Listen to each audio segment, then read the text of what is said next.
Hello. In today's video, I'm reading from the first book in the series Secret 7 by Enid Blyton. I'll only be reading the first chapter of this book. There are 12 chapters in total. Chapter 1. Plans for an SS meeting. We better have a meeting of the Secret 7, said Peter to Janet. We haven't had one for ages. Oh yes, let's, said Janet, shutting her book with a bang. It isn't that we've forgotten about the society, Peter. It's just that we've had such a lot of exciting things to do in the Christmas holidays, we simply haven't had time to call a meeting. But we must, said Peter. It's no good having a secret society unless we use it. We'd better send our messages to the others. 5 notes to write, groaned Janet.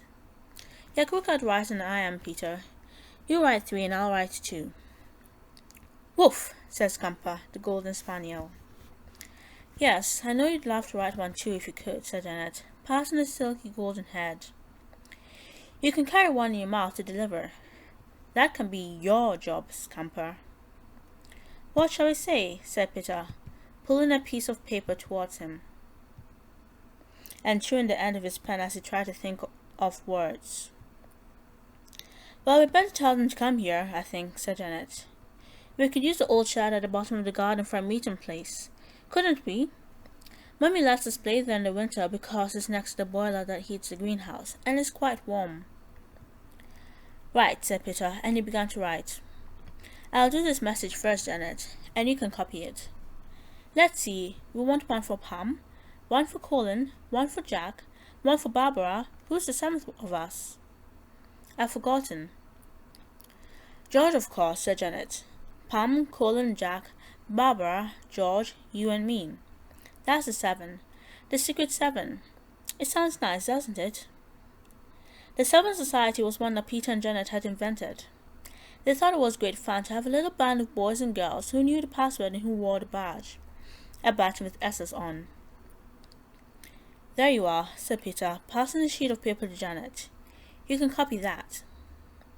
It doesn't need to be my best writing, does it? Said Janet. I'm so slow if I have to do my best writing. Well, so long as it's readable, said Peter. It hasn't got to go by post.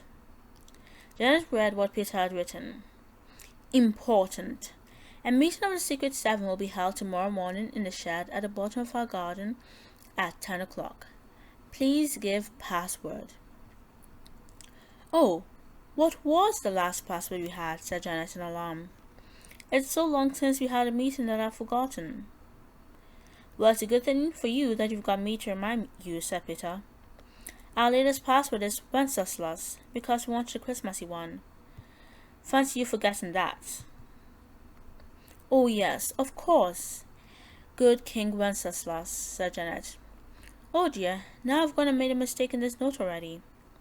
I really mustn't talk while I'm doing it. There was a silence as the two of them wrote their notes. Janet always wrote with her tongue out, which made her look very funny, but she said she couldn't write properly unless her tongue was out, so out it had to come. Peter finished first.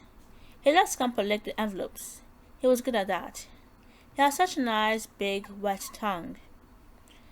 You're a very lucky dog, said Peter. So you must be pleased when you have things like this to lick. It's a pity we're not putting stamps on the letters. Then you could lick those too. Now shall we go and deliver the secret messages? Said Janet. Mummy said we could go out. It's a nice sunny morning, even if it is cold.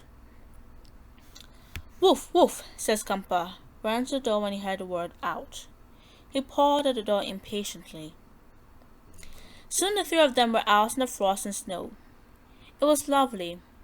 They went to Colin's first. He was out, so they left a note with his mother. Then to George's. He was in, and was very excited when he heard about the meeting to be held in the shed. Then to Pam's. Jack was there too, so Peter left 2 notes. Then there was only Barbara left. She was away. Bother, said Peter, but when he heard she was coming back that night, he was pleased. Will she be able to come and see us tomorrow morning? He asked Barbara's mother, and she said, yes, she thought so. Well, that's all fine, said Janet as they turned to go home. Come on, Scamper, we'll go for a run in the park. They had a lovely time in the park, throwing snowballs and making tracks in the crisp new snow. Scamper discovered a frozen pond. He stepped onto the ice, but his legs slid out from under him. He struggled to stand up, but couldn't. In the end, the laughing children had to haul him off the pond. Scamper was cross. He turned and growled at the pond. He didn't understand it at all. He could drink in it in the summer and paddle in it. Now look at it.